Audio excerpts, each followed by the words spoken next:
Flap on, flap off. The flapper. Let me tell you a story.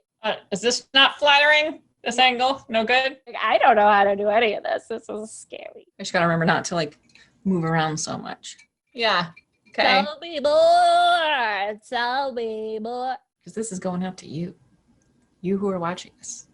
Hey, buddy. Welcome to Paranormal Spirits, where we share a drink, we tell you a spooky story, and then we rip it apart because booze always shows the truth. And as always, we will be playing Emily's drinking game. Emily's drinking game. Ooh, yeah. Ooh, yeah. Where every time we screw up a word or phrase, we drink. So grab a drink, play along with us. For today's story, if you're old enough to know what this sound is,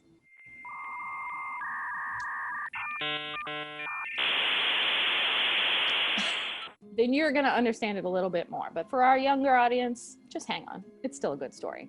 So if you were hanging out on your computer in the early 90s, going in chat rooms, doing all that, you know that there were all sorts of weird emails that you would get, chain emails, right? Well, there was a chain email that went around that said the following. State police warning for online. Please read this very carefully, then send it out to all the people online that you know. If a person with the screen name of Slave Master contacts you, do not reply. Do not talk to this person. Don't answer any of his or her instant messages or emails. Whoever this person may be, he, she is a subject for murder and the death of 56 women so far, contacted through the internet.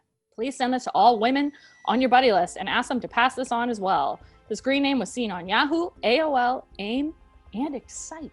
I don't even know what Excite is. This is not a joke. Please send this to men too, just in case. So equal opportunity email. Send to everyone you know. Ladies, this is serious.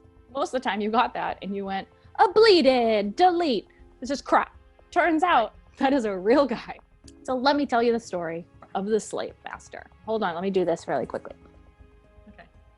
John Edwards Robinson was born in 1943 to an alcoholic dad and a pretty disciplinarian mom. He had a fairly normal childhood, except he kind of like got kicked out of stuff a lot. He joined the Boy Scouts and kind of got kicked out. Then he went to school for kids who thought they were going to be priests and also left because disciplinary problems. He then grew up, went to college to be an x-ray tech. Guess what? Dropped out of that. Sensing a pattern. Yeah, for sure. In 1964, he moved to Kansas City where he got married, had a couple of kids. So in 1969, he got arrested for the first time. He got put on probation. He was embezzlementing stuff. He proceeded to violate terms of his probation and continue to break the law and commit fraud and embezzlement for years. In 1975, after having his probation extended 1 million times, he had it extended one more time for committing more fraud. It was during that time that he started to create his perfect persona. He became a Boy Scout guy. He was a baseball coach, and he even was a Sunday school teacher. So basically all the things he dropped out of, he now became an expert in. Finally, in 1979, after committing more acts of embezzlement and fraud, he finally got put in jail for 60 days. So once he got out of jail, he started to proposition his neighbors in a dirty way. Then got into a fight with one of the husbands because, you try to sleep with their wife, they're going to punch you in the teeth. He also joined a secret sadomasochism cult called the International Council of Masters and became its slave master, whose duties included luring victims to gatherings to be tortured and raped by cult members. Oh, sounds like a fun day. In 1984, he started 2 fraudulent companies, which he had already done before, and hired a 19-year-old Paula Godfrey to come and work for him. She told her friends he was going to send her away for training, and then she was never heard from again. So her family got nervous and tried to file a missing persons report. The police questioned him, and he obviously denied everything. And then a few days later, the family received a letter. It was a typed letter with her signature on the bottom that basically said she was thankful for all of his help. She was fine, and she didn't want to see her family. And that was the last time anyone ever heard from her or saw her. It's a very formal letter to your family. And I took the time and effort to type. And print. And back then, you know, that damn letter took 10 minutes to print out. This episode is called Sounds of the Early 90s Computer. So in 1985, he decided he was going to use a different name and went by the name John Osborne because why not? Then he met Lisa Stacy and her 4-month-old daughter, Tiffany. And not too long after that, he called his brother and sister-in-law, who had previously tried to adopt a baby and couldn't do it through the normal channels for whatever reason. And he told them that he knew of a baby that was recently orphaned and essentially sold them a baby for $5,500.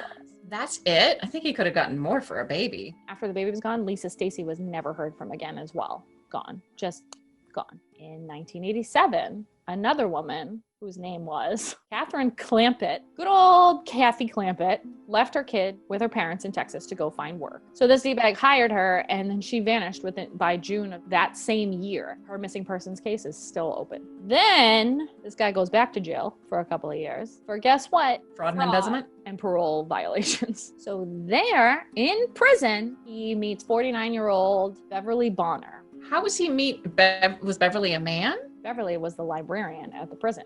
And shortly after his release, Beverly divorced her husband and moved in with good old whatever he calls himself now. I mean, that's where you're like, Beverly, we need to talk. This is not a great idea. You don't pick up men at work. You don't shit where we eat, especially if where we're eating is prison. She left her husband, moved with him, arranged for her alimony checks to get forwarded to his P.O. box, and after that, she disappeared. Her mom continued to forward the alimony checks for years while he was cashing. Didn't the ex-husband notice the checks were getting cashed? And now he discovers the internet and he starts trolling chat rooms for people. And he's trolling BDSM and all that sort of chat rooms because if anyone remembers chat rooms, they were disgusting. His username is Slave Master. So he's looking for submissive women, essentially, who are into being subs, which is totally cool. Just be safe. So he's out there on the internet, tippy-tapping away on his keyboard, and he finds Sheila Faith, who's 45, who has a 15-year-old daughter, Debbie, who has spina bifida and is wheelchair bound. He convinced Sheila that he was wealthy and could take care of her and Debbie and pay all of her therapy and medical bills, had them move in with him. They immediately disappeared. So he was cashing her pension checks for years after that. Oh my gosh. He started to become known in these chat rooms. So people started to recognize his little screen name. He was very popular in the chat rooms. In 1999, he offered Isabella Lewicka, a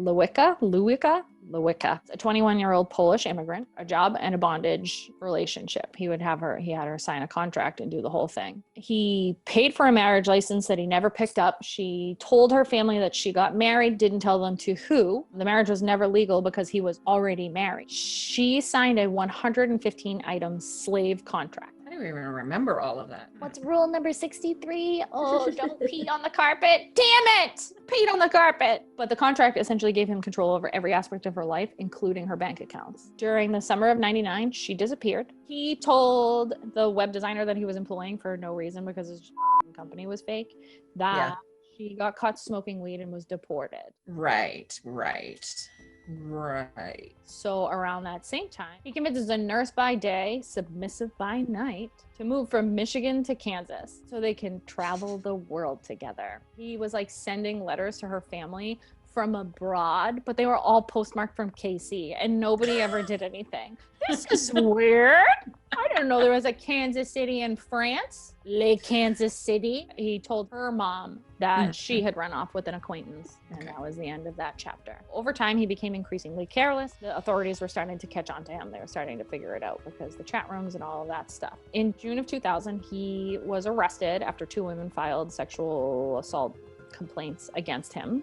And when the police went to his house and his land and such to ask questions and kind of look around, they found 2 barrels with corpses in them. The corpses of 2 of the previous women that were missing. So across state lines in Missouri, they were searching other properties that he owned, and they found 3 more barrels with 3 more of the women in it. All 5 women were killed the same way with a blow to the head. So he just basically hit him in the head and stuffed him in a barrel. In 2002, Robinson was sentenced to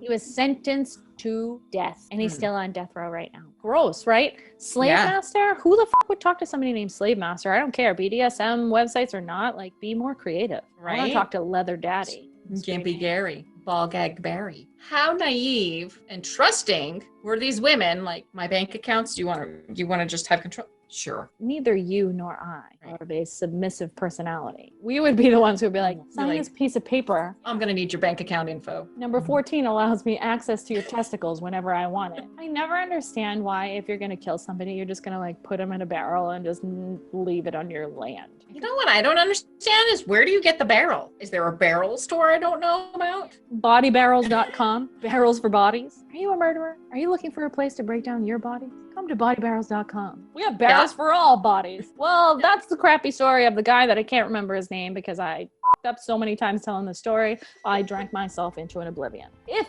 you like what you saw, feel free to take your submissive little fingers and subscribe, like, and ring the bell because I told you to. Thanks for joining us, and we'll see you next time for more Drunken Adventures with two non-submissive old whores. Get out. Goodbye.